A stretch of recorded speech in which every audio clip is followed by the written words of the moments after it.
Allez, ben voilà, jour 1, on est parti pour le Brass Monkey Rally. Donc on se trouve en Nouvelle-Zélande. Moi c'est Guillaume, de France, Paris. Mon compagnon de route s'appelle Bryn, il est néo-zélandais, kiwi, comme on dit ici. Voilà, donc on s'apprête à se faire une semaine de trip à peu près, à travers l'île du Sud pour rejoindre le rallye donc, qui se trouve dans la région d'Otago, c'est une petite partie du sud de l'île. Voilà, donc on va camper, on va se faire ça tranquille, à la cool, à travers des chemins un peu, comment dire, gravillonneux. Voilà, donc c'est cool, on va passer un bon moment, on espère que le temps va rester comme ça parce qu'on rentre quand même dans le début de l'hiver.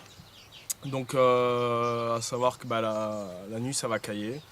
Mais bon, ça va être cool, on va se régaler. Donc on part équipé de deux BMW GS, lui une 1000, moi une 800. Et voilà quoi, puis on part pour kiffer, voir du beau paysage, hein, et ramener plein de belles choses à voir et plein de beaux souvenirs. Hein.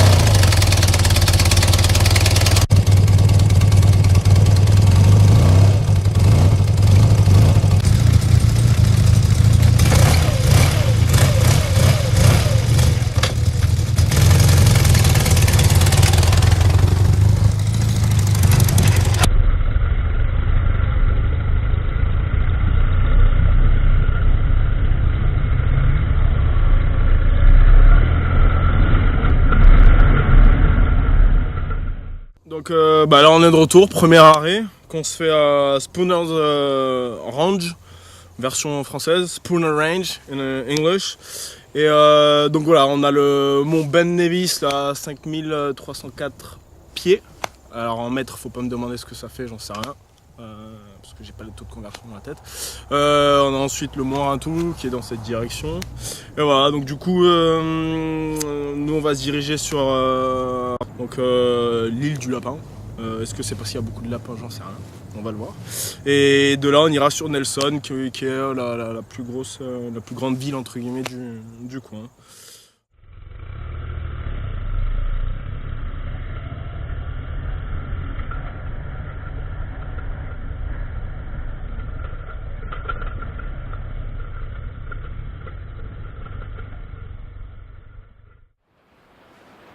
Toujours aussi beau, c'est cool, ça fait kiffer, c'est bon, ça respire la vie.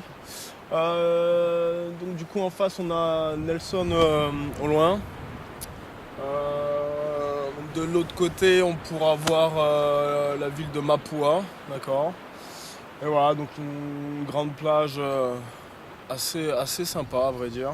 Ça me rappelle un peu comme dans les Landes, parce qu'en fait vous avez la plage ici, vous allez voir les sapins derrière de l'autre côté. Et après on peut également voir et constater l'érosion en fait qu'on a sur le bord de mer. Voilà, donc du coup je pense dû à la montée des eaux. Voilà.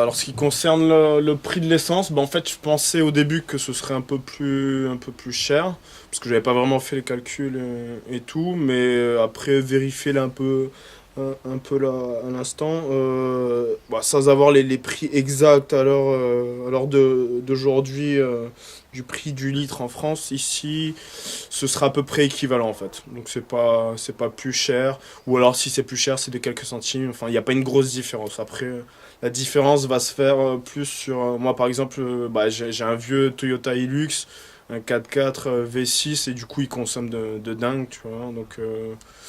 Donc ouais, c'est le seul truc. Donc ouais, niveau prix, il n'y a pas une grosse différence, à peu près comme en France. Voilà.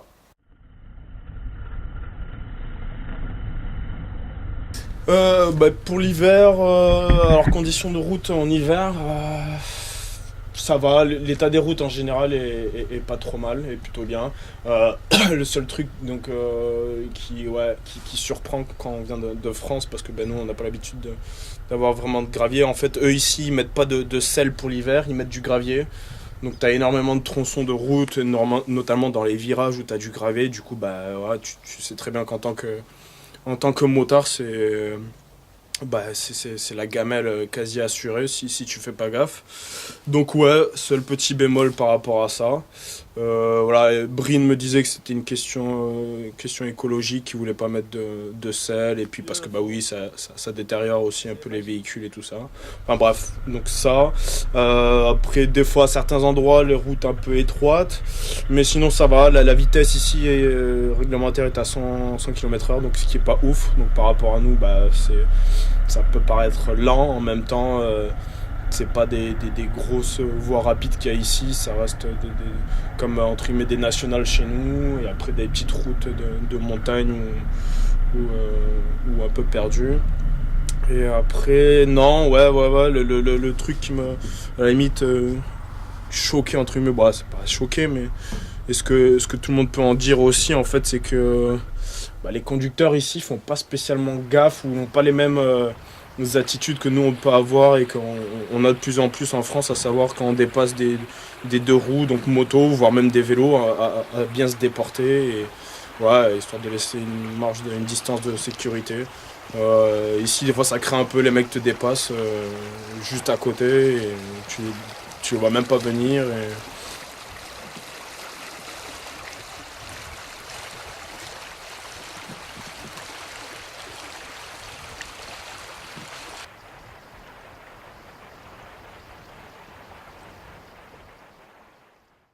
Allez, à ce doux breuvage fait maison, du rhum fait à la façon néo-zélandaise, fait par Brine, localement, artisanalement. Allez, on va voir ce que ça donne. Ah ouais, on sent l'alcool. Après, non, franchement, ça va. Je m'attendais à pire.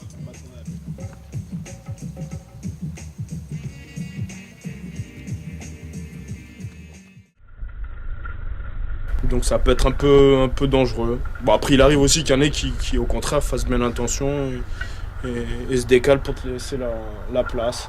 Après, voilà, j'avais entendu ça aussi de personnes qui étaient parties à vélo à travers la Nouvelle-Zélande, qui avaient dit que c'était le seul truc qui craignait un peu, que vu que les routes sont pas hyper larges, voilà, quand t'as des gros camions qui te dépassent, faut faire gaffe, quoi.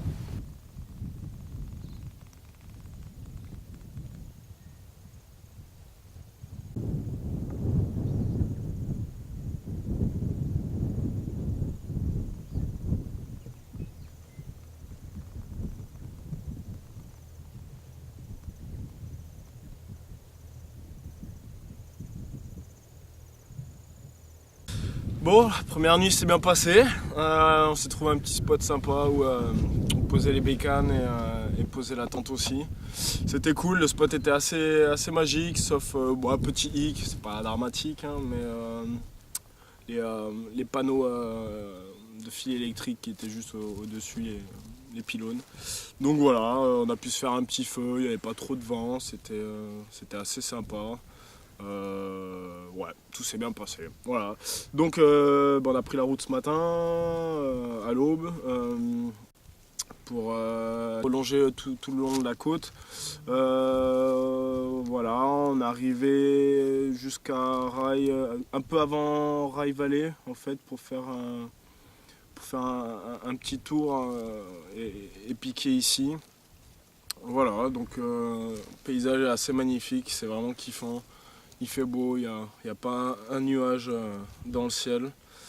Donc voilà, pour l'instant tout se passe bien et tout va bien se passer. Voilà, donc là on s'est arrêté ici pour prendre le petit déjeuner. Donc voilà, quelques fruits, des pommes, des clémentines, un peu de pain. Bon, c'est chouette, tout ce qu'il nous faut, un bout de fromage, un bout de houmous. Et voilà, puis là on reprend la route et on continue. Et ouais, ce matin, petite barre de rire. Brine qui se pète la dent en mangeant une barre céréalière. Bon, au début pas très marrant, mais après on s'est bien marré, on s'est bien fondu la poire. Donc voilà, il se retrouve avec une tête de mec qui s'est mangé une patate. Mais bon, c'est cool. Voilà. On se retrouve ici à French Pass, donc au passage français. Je sais pas si c'est la traduction appropriée qui va bien, mais bon, enfin bref. Donc du coup en 1827 ça a été découvert par Dumont d'Urville avec son navire l'Astrolabe. Voilà. Il a réussi apparemment à passer le coin ici sans s'échouer, parce qu'apparemment c'est assez compliqué. Je suis pas du tout marin donc je saurais pas vous dire pourquoi. Enfin bon, il y a des explications à ça. En tout cas ouais, c'est assez sympa en plus avec le temps qu'il fait là, c'est assez magique. Ça fait qu'il paye. Voilà. Donc c'est marrant ce phénomène là de espèce de tourbillon là dans l'eau. Alors est-ce que c'est dû au fait qu'un côté de l'océan arrive d'ici et un autre de l'autre, ce qui fait que ça crée ce tourbillon, j'en sais rien, ou peut-être dû aux marées aussi, qui fait que... Ouais, ça va être sûrement ça. Enfin bref, certains le sauront probablement mieux que moi. Voilà.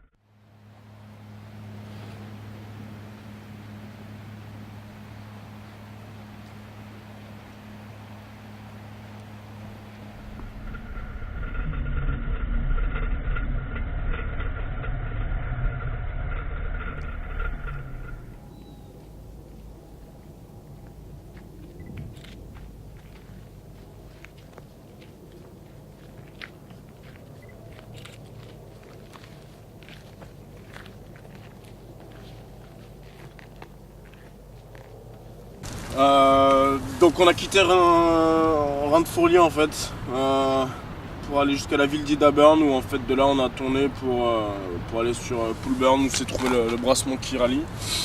Voilà, donc après c'est une région qui est parmi la plus froide en fait de l'île du Sud. Et donc au sud de Poulburn, là où se trouvait le brassement qui rallie, en fait c'est une région où il y a plein de routes, de sentiers en fait, où les mecs qui font du cross ou surtout de l'enduro en fait pratiquent. Donc apparemment là cette année il n'y a pas eu beaucoup de mecs qui font de l'enduro parce que les routes ont été fermées, donc du coup tous ces mecs là vu qu'ils ont des bécanes qui sont pas immatriculées, ils sont pas venus. Donc voilà, donc c'est peut-être pour ça qu'il y avait un peu moins de monde cette année, mais voilà. All good. Okay.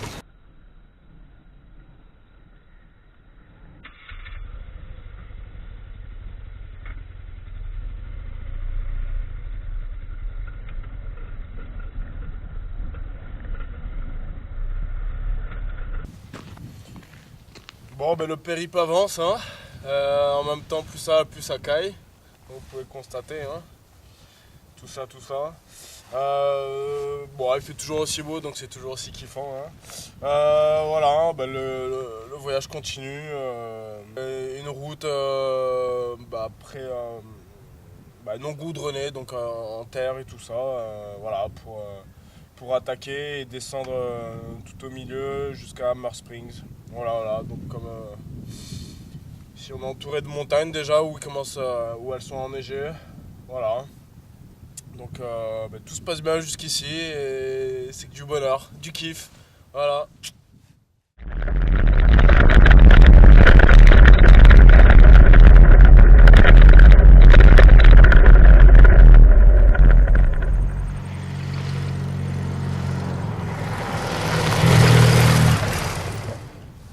Le mont Missouri qu'on voit en face, qui se trouve à 1080 mètres d'altitude, enchaîné avec le mont Monroe que l'on voit ici là enneigé, qui se trouve à peu près 1400 mètres d'altitude.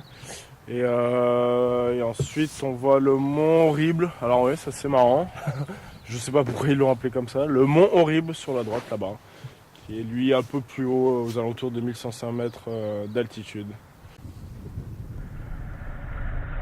Alors la nourriture, compliqué hein, comme je disais, c'est-à-dire que venant de France ou de certains pays européens comme peut-être l'Italie, l'Espagne aussi, entre guillemets, pour ne citer que ces deux autres pays, voilà, t'arrives ici, tu vas pas entre guillemets en Nouvelle-Zélande pour la nourriture. Donc voilà, après voilà, moi c'est vrai que plus je prends de l'âge, plus j'apprécie la bonne nourriture et en même temps je peux me contenter de vraiment rien, de choses basiques, même pas relevées. Voilà. Donc tu vas pas en Nouvelle-Zélande pour la nourriture, c'est sûr. Même si après, voilà, comme je disais, si t'as les moyens, t'as toujours des bons endroits, des bons restaurants, des bons supermarchés où tu peux bien manger, avoir des bons produits sains et tout ça. Mais sinon, c'est vrai qu'en général, il y a pas mal de malbouffe en fait, comme aux États-Unis. Voilà, cuisine assez grasse et huileuse. Voilà, après compliqué hein, parce que moi quand je bouge, je suis un peu en mode voilà, juste pâte simple ou du riz, un bout de sandwich avec un bout de fromage. Alors ouais, le fromage, ici c'est le cheddar, c'est un peu comme aux États-Unis, hein, t'as pas une grosse diversité. Donc voilà, mais bon, après... Non, il y a pas mal de fruits notamment, donc ça c'est bien. Ouais, j'ai découvert d'ailleurs les feijoa, c'est pas mal d'ailleurs, ça s'apparente à la goyave en fait.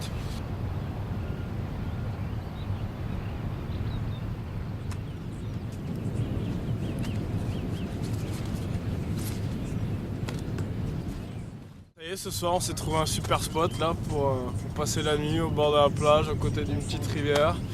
La journée a été cool, mais au final on a dû se retaper tout le chemin en sens inverse parce que la route était fermée à cause de la neige et de la glace. Donc du coup on s'est fait une espèce d'aller-retour à peu près de plus de 100 bornes. J'avoue que ça m'a pas les plus, permis de voir au moins de super coins et de beaux paysages. Donc voilà. Donc ce soir on passe la nuit ici et ça va être bien cool avec le bruit.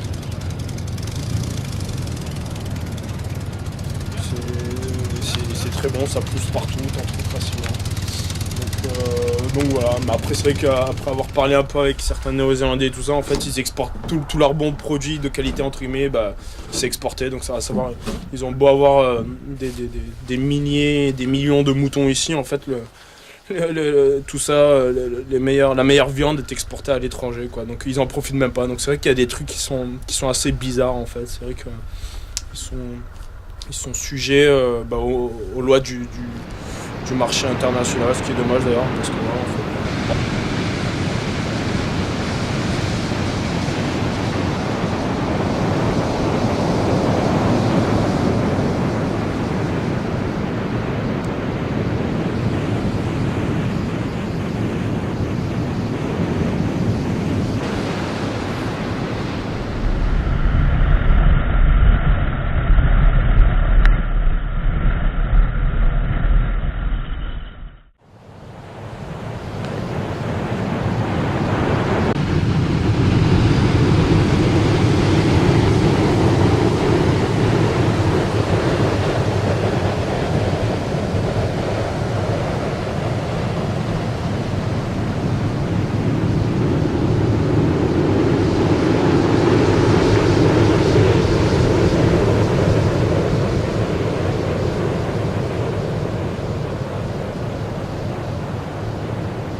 passer la nuit sur la plage au final en fait, on est sur la côte est.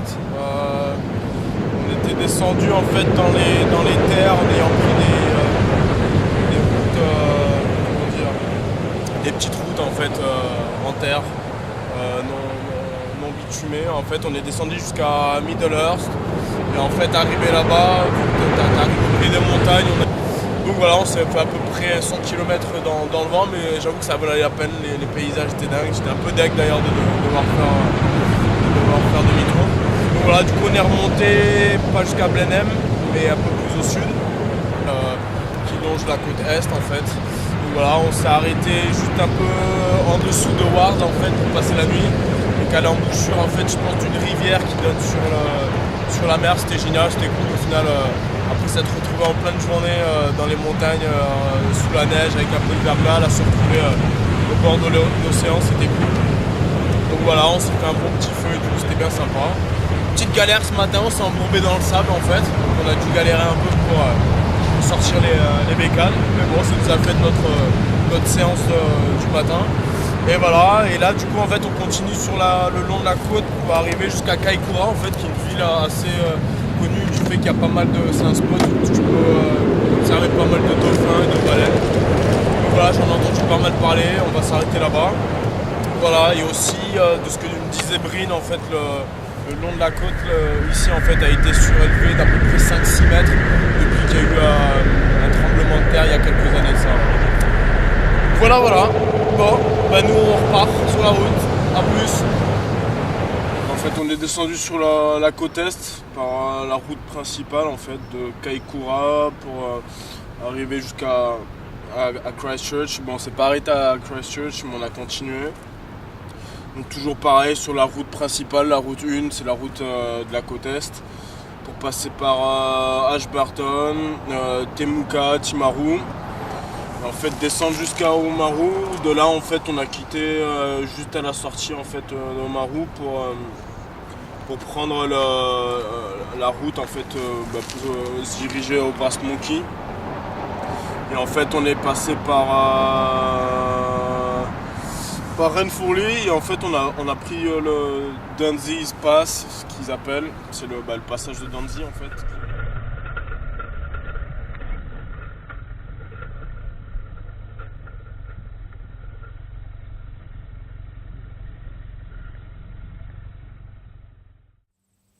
J'ai bien pris mon temps ce matin aussi. À mon avis, il a dû se dire mais qu'est-ce qu'il est relou celui-là.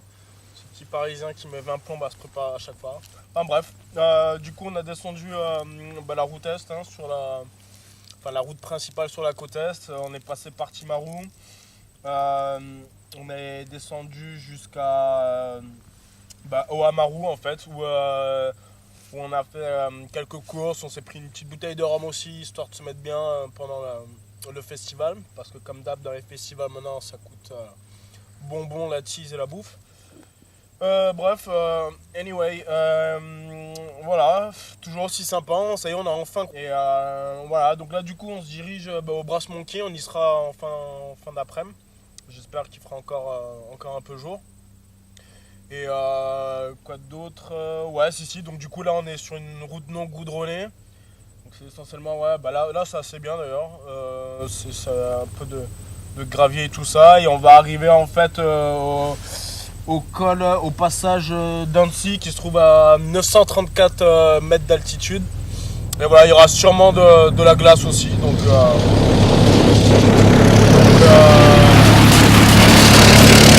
voilà, ça va bien se passer, ça va être cool, on va essayer de pas se péter la gueule surtout sur la glace, hein, mais je pense que ça fera partie du trip aussi en même temps si ça arrive. Donc voilà, allez, à plus.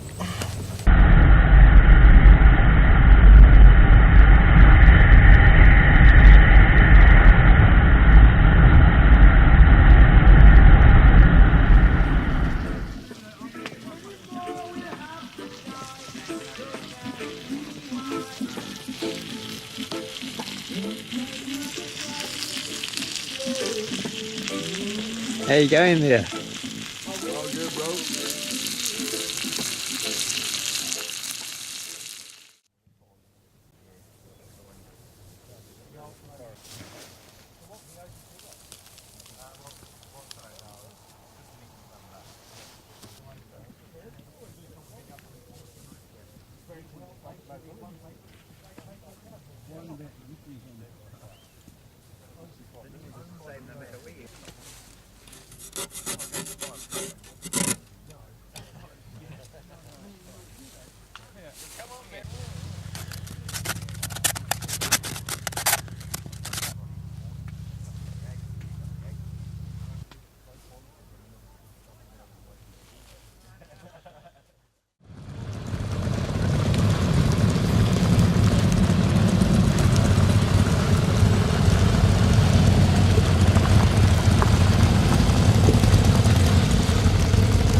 Oh, there's some bread, young fella. Help yourself to that. And serviettes. Barbecue system.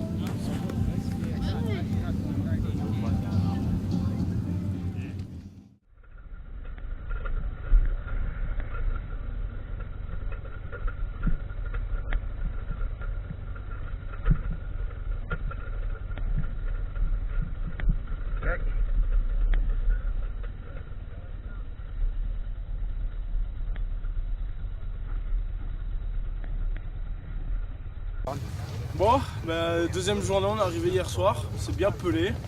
Bon bah ça y est, au Brass Monkey on est arrivé là, hier soir. Sous le gel et le froid, c'était assez exceptionnel, assez magique. Heureusement qu'on n'a pas fait ça sur des kilomètres et des kilomètres, parce que sinon moi j'aurais pas pu. Obligé de rouler la visière ouverte avec du gel partout sur les sourcils et tout, mais bon c'était assez folklore, je commençais à perdre mon visage, mais voilà. Du coup on est arrivé, on a passé la nuit là, elle était assez fraîche, j'avoue que je me suis pelé la moitié du temps. Et voilà, et en fait depuis ce matin, de plus en plus de motards arrivent, tout le monde se pose avec les tentes, ça fait des feux et tout. Je nous ai fait nos petits coins ici, là où on peut se poser et tout ça. Et, voilà, j'ai assez galéré à allumer le feu d'ailleurs, parce que c'était tout gelé au fond. Mais voilà, ça finit par prendre, hein, forcément, avec Témérance. Donc voilà, on est là, on se boit un petit verre de rhum, on kiffe et voilà. Et puis la soirée va débuter dans quelques heures quoi. Tranquille. Allez, later. See you.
yeah, no, nobody doing any freestyle jumps. Not yet.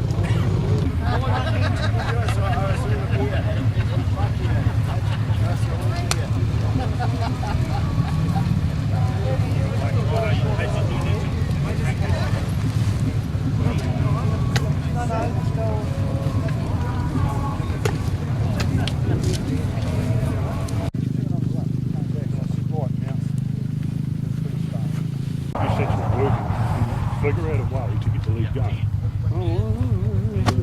I said, well, you've got two good, you're two headed dogs. You've got an old headed dog and a heading pup. Leave two behind them all.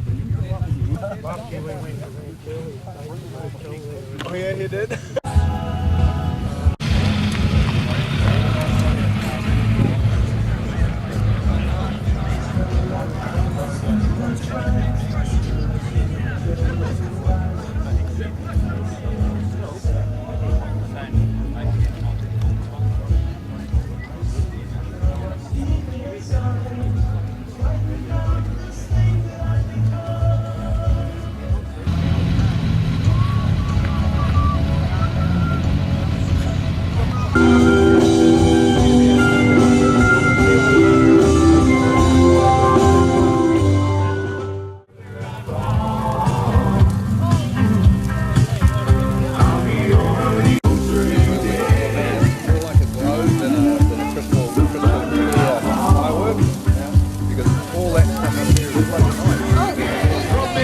From Wellington.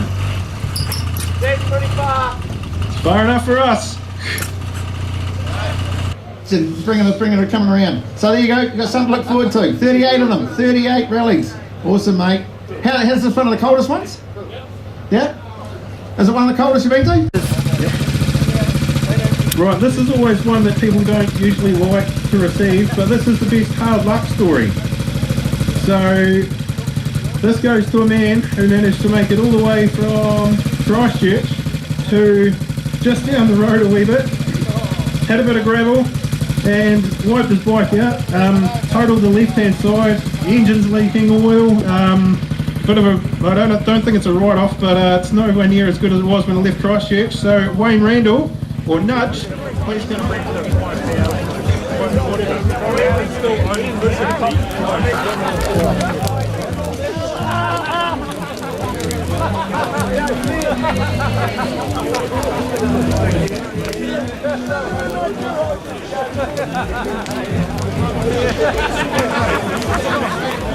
Yeah, no worries, bro. Yeah, fuck it out, man. Oh, trust me. Yeah, no, I do.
Mais j'avoue que ça vaut le coup. Ouais. Ça vaut le coup. Et puis l'arrivée au Brass Monkey a été assez magique. Magique et en même temps dur parce que tu es sur les dernières bornes et tu as envie d'arriver et que le soleil commence à se coucher. Mais ouais, je dirais quoi, les 20 dernières bornes, ça a été genre dans le brouillard gelé, genre visière ouverte, donc là la gueule en plein froid quoi. Et du coup c'est vrai que ça piquait un peu et dans ma tête je me disais ouais là il serait temps d'arriver quoi. Donc, du coup on est vraiment arrivé dans les meilleures conditions pour le Brass Monkey, donc c'est-à-dire à savoir gelé de partout, brouillard, les températures avoisinant les 0 degrés ou en négatif. Donc voilà, ça a été génial, des rencontres pendant le trajet avec d'autres motards, quelques mots échangés, tout ça, ça a été vraiment cool. Voilà, Breen vraiment bien, genre il connaît les bons spots, les bonnes routes à prendre. Bon, ben on est sur le retour là, du Brass Monkey. Le temps a pas mal changé, c'est vachement couvert, brouillard. Hier on est arrivé, on a roulé pendant la nuit avec du brouillard, donc c'était assez galère. Bon, on s'est trouvé un super spot chouette là sous les pins. Donc du coup ça a été assez agréable de dormir avec tout. Ouais, comment on se retrouve? Hein? Bah ouais, on a rainy day, it happens. Il pleut des fois en Nouvelle-Zélande, même souvent. En fait ça dépend où tu vas.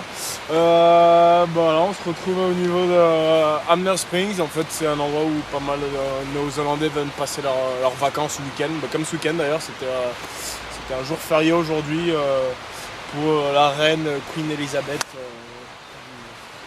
de la Grande-Bretagne. Voilà, quoi dire d'autre. Donc Hamner Springs c'est derrière.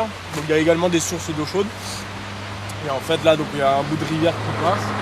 Le pont qu'on voit ici en fait, bah voilà, je pense que l'été ou en de belles journées avec de bonnes conditions, ils font du saut élastique.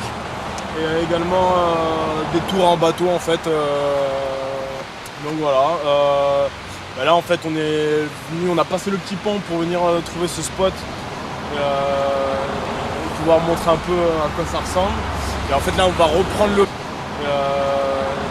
pouvoir montrer un peu à quoi ça ressemble. Salut les amis. C'est pas de la bière mais ça se voit.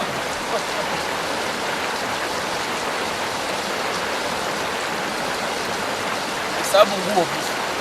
Ça n'a pas le goût de merde de vache. Allez.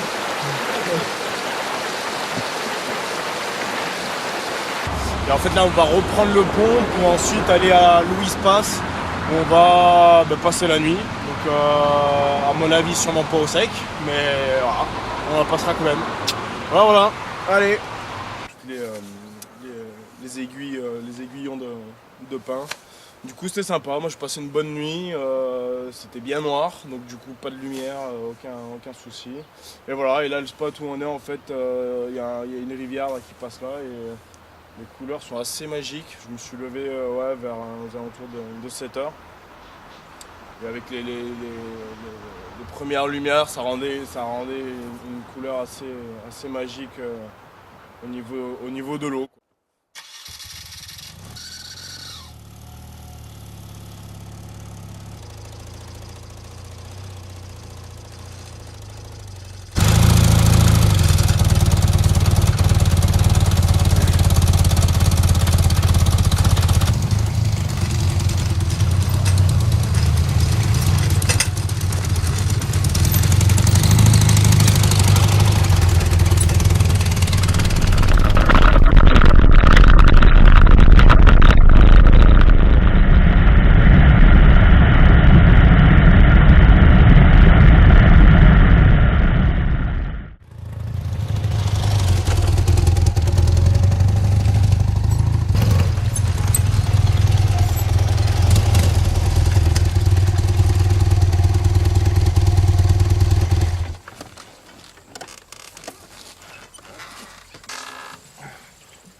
Bon, bah ça y est, l'aventure road trip Brass Monkey Rally s'arrête.